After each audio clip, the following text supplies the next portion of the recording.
असम विधानसभा में 2 घंटे का जो ब्रेक जुमे की नमाज के लिए होता था उसे अब समाप्त कर दिया गया है। इसकी जानकारी जो है असम के मुख्यमंत्री ने हेमंत बिस्वा ने ट्वीट करके दी है। हमारे साथ मौलाना नाजिम अशरफी साहब हैं। अब ये बताइए कि ये जो फैसला है असम में जो 2 घंटे नमाज का टाइम था वो अब ख़त्म कर दिया गया है जुमे के दिन का, आप इस फैसले को किस तरह का मानते हैं? देखिए, ये ख़राब मानसिकता वाले लोगों का एक फ़ैसला हो सकता है।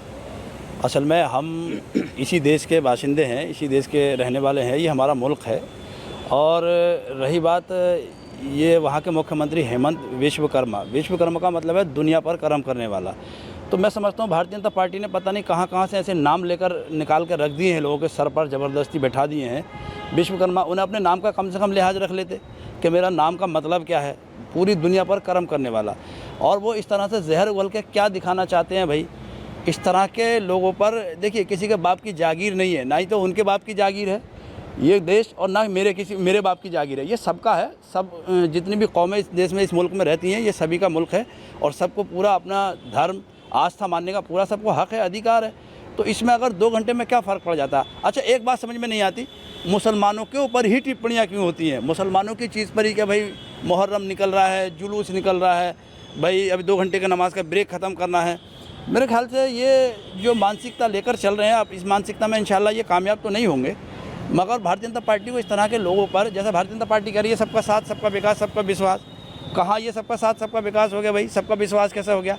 मुसलमानों को एक स्पेशल किसी एक कौम को टारगेट करके इस तरह के बयानबाजी करना या इस तरह के कानून पास भी कर देना, कानून मनवा भी लेना, मैं समझता हूँ ये केंद्र की सरकार के लिए भी एक शर्मनाक बात है और उसको इस पर संज्ञान लेना चाहिए और इस तरह के लोगों को बर्खास्त करना चाहिए। वो कह रहे हैं कि ये आज़ादी से पहले 1937 में मुस्लिम लीग के एक नेता थे, उन्होंने शुरुआत कराई थी इसकी विधानसभा में 2 घंटे के ब्रेक की।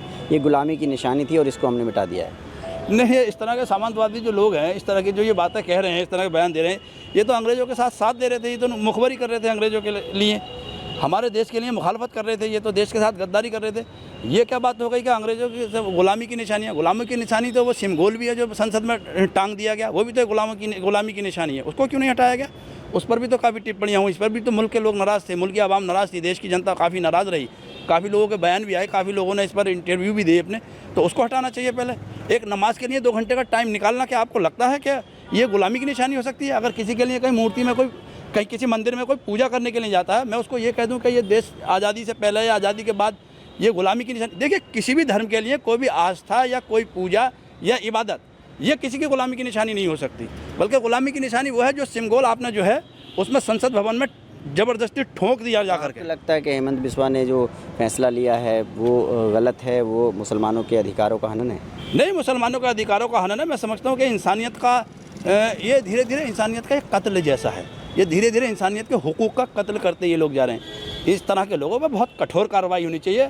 और देश के प्रधानमंत्री श्री नरेंद्र मोदी जी से मैं कहना चाहूँगा, प्रधानमंत्री जी, आप तभी सबका विश्वास और सबके विकास के लायक कहने के लायक होंगे, या सबका विश्वास सबका साथ, इस तरह के लोगों पर ठोस कार्रवाई कीजिए और इस तरह के लोगों को तत्काल प्रभाव से पद से हटा देना चाहिए। देखिए, मौलाना नाजिम अशरफी का कहना है कि इस तरह का जो कृत्य है ये मानवता के ख़िलाफ़ है और ऐसे मुख्यमंत्री के ख़िलाफ़ केंद्र में जो प्रधानमंत्री हैं उनको इनके ख़िलाफ़ एक्शन लेना चाहिए।